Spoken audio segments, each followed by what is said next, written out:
অসমৰ লগতে দেশ বিদেশৰ বিভিন্ন ধৰণৰ খবৰ লৈ আহিছোঁ। খবৰকেইটা খুবেই গুৰুত্বপূৰ্ণ, গতিকে ভিডিঅ'টো অলপো স্কিপ নকৰাকৈ শেষলৈ চাই যাব। নিতৌ এনেধৰণৰ খবৰ পাই থাকিবলৈ আমাৰ চেনেলটো ছাবস্ক্ৰাইব কৰি ৰাখিব আৰু এটা কৰি লাইক কৰি আমাক উৎসাহিত কৰিব। আহক এতিয়া আমি ভিডিঅ'টো আৰম্ভ কৰোঁ।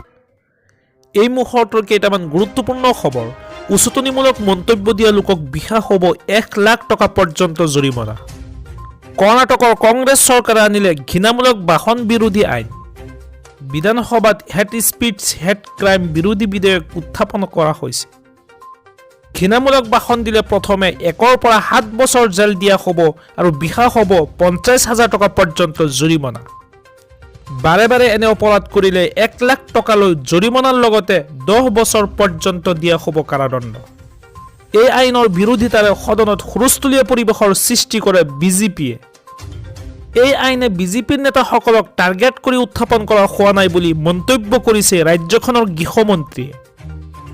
এই আইনখনত বিজেপি, কংগ্ৰেছ অথবা কোনো ৰাজনৈতিক দলৰ নাম উল্লেখ নাই বুলিও মন্তব্য কৰিছে মন্ত্ৰীগৰাকীয়ে। আজি আমাৰ পৰৱৰ্তী খবৰটি খুবেই গুৰুত্বপূৰ্ণ, এটা বিগ ব্ৰেকিং নিউজ। ৰাজ্যৰ কৃষকৰ বাবে ডাঙৰ খবৰ। চৰকাৰে ক্ৰয় কৰিব ধান আৰু সৰিয়হ। প্ৰতি কুইণ্টেল ধানত পাব 2550 টকাকৈ। হয় দৰ্শকসকল, এতিয়াৰে পৰা অধিক দাম দি কৃষকৰ পৰা ধান আৰু সৰিয়হ ক্ৰয় কৰিব চৰকাৰে। প্ৰতি কুইণ্টেল সৰিয়হ কৃষকৰ পৰা 6450 টকাকৈ ক্ৰয় কৰিব চৰকাৰে। ৰাজ্যৰ লাখ লাখ কৃষকৰ বাবে আহি গ'ল ভাল খবৰ। কৃষকৰ পৰা 2550 টকাকৈ প্ৰতি কুইণ্টেল ধান ক্ৰয় কৰিব চৰকাৰে। ৰাজ্যৰ কৃষকসকলক সকাহ দিয়াৰ বাবে চৰকাৰে ডাঙৰ পদক্ষেপ হাতত লৈছে। ৰাজ্যৰ কৃষকসকলক ভাল খবৰ দি এই বৰ্ধিত মূল্যৰ কথা ঘোষণা কৰিলে মন্ত্ৰী ৰঞ্জিত দাসে। ইতিমধ্যে চৰকাৰে মুকলি কৰিছে হেল্পলাইন নম্বৰ। PM কিষাণৰ 21 নং কিস্তিত ধন পাবলৈ সাজু হওক আপুনি। দেশৰ লাখ লাখ কৃষকৰ বাবে ডাঙৰ খবৰ দিলে কেন্দ্ৰীয় চৰকাৰে। পূৰ্ণ নতুন নিয়মেৰে এইবাৰ দেশৰ কৃষকৰ একাউণ্টত জমা হ'ব ধন। PM কিষাণৰ ধন লাভৰ বাবে আজিয়ে কৰি লওক eKYC আপডেট। যিসকল কৃষকে eKYC সম্পূৰ্ণ কৰা নাই অতি শীঘ্ৰেই সম্পূৰ্ণ কৰি লওক। আৰু লগতে আধাৰ কাৰ্ড বেংক একাউণ্টৰ সৈতে সংযুক্ত নাই তেওঁলোকে নাপাব PM কিষাণৰ ধন। নিজৰ নিজৰ নথি পত্ৰ আৰু একাউণ্টসমূহ পৰীক্ষা কৰক। PM কিষাণৰ হিতাধিকাৰীৰ তালিকাত আপোনাৰ নাম আছে নে নাই সেয়াও পৰীক্ষা কৰক। আপোনাৰ যিকোনো সমস্যাৰ বাবে মুকলি কৰা হৈছে হেল্পলাইন নম্বৰ, আৰু সেই বিশেষ হেল্পলাইন নম্বৰটো হৈছে 155261। এটা বিগ ব্ৰেকিং নিউজ। ফেব্ৰুৱাৰী মাহৰ 20 তাৰিখে ৰাজ্যৰ মহিলাসকলে লাভ কৰিব বহাগ বিহুৰ উপহাৰ। প্ৰতিগৰাকী অৰুণোদয় হিতাধিকাৰী একাউণ্টত সোমাব 8000 টকা। যিসকলে অৰুণোদয় আঁচনি লাভ কৰা নাই তেখেতসকলে ASLRMত গৈ আবেদন কৰিব পাৰিব। মুখ্যমন্ত্ৰী ডক্টৰ হিমন্ত বিশ্ব শৰ্মা ৰাজ্যৰ প্ৰতিগৰাকী অৰুণোদয় হিতাধিকাৰীৰ বাবে 1 জানুৱাৰীৰ দিনাই ভাল খবৰ দিলে। 20 ফেব্ৰুৱাৰীত অৰুণোদয় হিতাধিকাৰীসকলে লাভ কৰিব 8000 টকা।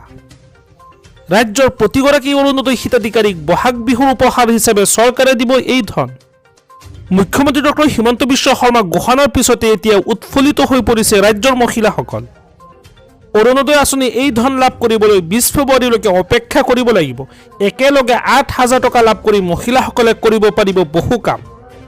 ৰাজ্যৰ প্ৰতিগৰাকী অৰুণোদয় হিতাধিকাৰীৰ বাবে 1 জানুৱাৰীৰ দিনা ভাল খবৰ দিলে মুখ্যমন্ত্ৰী ডক্টৰ হিমন্ত বিশ্ব শৰ্মাই। মাতৃ আৰু ভগ্নীসকলক দিয়া প্ৰতিশ্ৰুতি পূৰণ কৰিছে মুখ্যমন্ত্ৰীয়ে। নিৰ্বাচনলৈকে অৰুণোদয়ৰ নিৰৱচ্ছিন্ন বিতৰণ নিশ্চিতকৰণ কৰা হৈছে। অহা 20 ফেব্ৰুৱাৰীত একেলগে ৰাজ্যৰ মহিলাসকলে 8000 টকা লাভ কৰিব। জানুৱাৰীৰ পৰা এপ্ৰিললৈকে অৰুণোদয়ৰ বাবে 5000 টকা লাভ কৰিব আৰু বিহুৰ উপহাৰ হিচাপে 3000 টকা লাভ কৰিব। কিমান দিম আকৌ কিমান দিম ডাঙৰ কৰি কওক।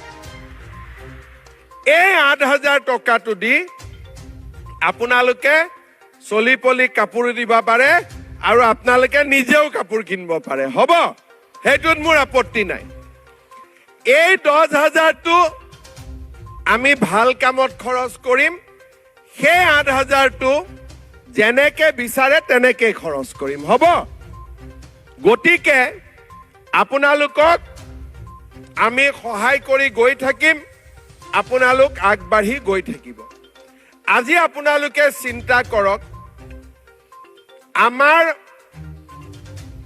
মূল লক্ষ্য কি যে ঘৰখন চলোৱাত আমাৰ যাতে কষ্ট নহয় আৰু আমি পৰ্যায়ক্ৰমে কাম কৰি কৰি গৈ থাকিব পাৰোঁ মোদী ডাঙৰীয়া যেতিয়া প্ৰধানমন্ত্ৰী হ'ল মোদী ডাঙৰীয়াই আমাক কি দিলে বিনামূলীয়া চাউল দিলে এইবাৰ আমি মহিলাসকলক কি দিছোঁ 100 টকাতে 1 কেজি দালি 1 কেজি চেনি আৰু 1 কেজি নিমখ কোনে কোনে কিনিছে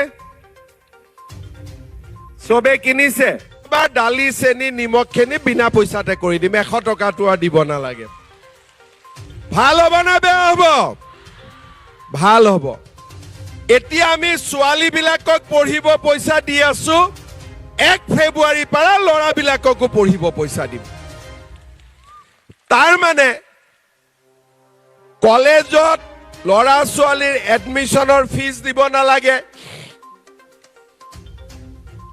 দে কোনবা গৈছে আয় বাইদেউজনীৰ গাটো বেয়া হৈছে কোনবা এগৰাকী হ'ব